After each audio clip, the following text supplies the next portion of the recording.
Cameroon. In the late 1800s, the Germans arrived with flags, guns, and ambition. Then came World War I. The victors split the land. France took the east, Britain took the west. Two colonial powers, two languages, one people divided but never broken. From the very beginning, resistance echoed. In 1914, Chief Rudolf Douala Manga Bell stood up to the Germans. He was executed for it. Years later, under French rule, another voice rose, Nyobe, leader of the independence movement. He spoke of unity, dignity, freedom. In 1958, the French hunted him down. But you can't kill a dream, can you? Cameroonians found another way to speak, through football. Before the packed stadiums, before the anthem rang out, before the green, red and yellow flew high with pride, there was one man who gave his country hope, not with speeches, but with a ball. But like many African heroes, his story faded into silence. Until now. Alright guys, let's go back to 1922, colonial Cameroon, French ruled. A 26 years old Sierra Leonean named George Goethe steps off a boat in Douala. What does this man bring to a country with no football culture at that time? A ball. Just one. Yes, I'm not joking, just one.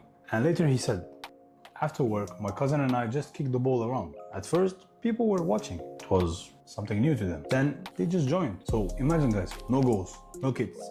Someone's barefoot, someone else is wearing city shoes. This isn't football. This is football before football knew it was football. I mean, if that makes sense. But here's the thing. That one ball, it unlocked something big. By 1924, Goethe started Club Athlétique du Cameroun, Cameroon's first ever football club. But guess who suddenly cares? The French colonizers. Zut alors, they're organizing a quick start a team. So now we've got Eto'o Sportif in Yaoundé, Sportif Club in Douala. Yeah, a white settlers club only, obviously. But here's the thing, suddenly everyone's got a team. The game had gone viral. Now here's where it gets wild. Football doesn't just stay in the clubs, it spills into the neighborhoods. Especially in East Cameroon, the French part. You've got local teams forming and they start to look like their communities. I mean, the communities that live in those neighborhoods. The Caïmans Fakwa were representing the Douala area. Canon and Tonnerre were representing the Ewondo neighborhoods in Yaoundé. Each team became a flag for identity, not just sport. And here's where the French enter again. Let's use this to organize the tribes. Classic colonizer move. If we can beat them, label them. This is what historian like Catherine Kokrivilovich will say. They used football to classify and control people, whose languages and names confused them. But here's the twist. Football escaped their grip. People didn't play by the colonizers' rules. They played for each other, against each other.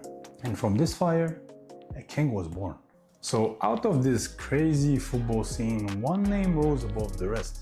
Samuel Mbappé Léppé. Born in Douala, gifted, fierce, a midfield general who didn't just play the game, he commanded it. They called him the Maréchal, the Marshal, because when he stepped on the pitch, he knew how to lead the formation. He played for Oryx Douala, and under his leadership, that team won 5 local league titles, 3 national cups, and in 1965, the first ever African Champions League title. Oryx Douala became the first kings of African football, and Mbappé Léppé was the crown of it. And here's the thing, he wasn't just a footballer.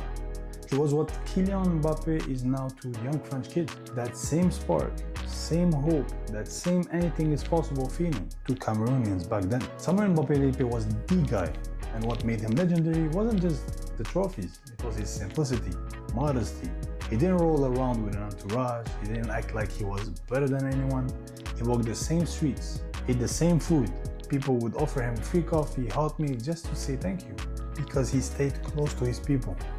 Because he was the people. He showed the whole generation what Cameroonians could do when given the chance and when handed the ball.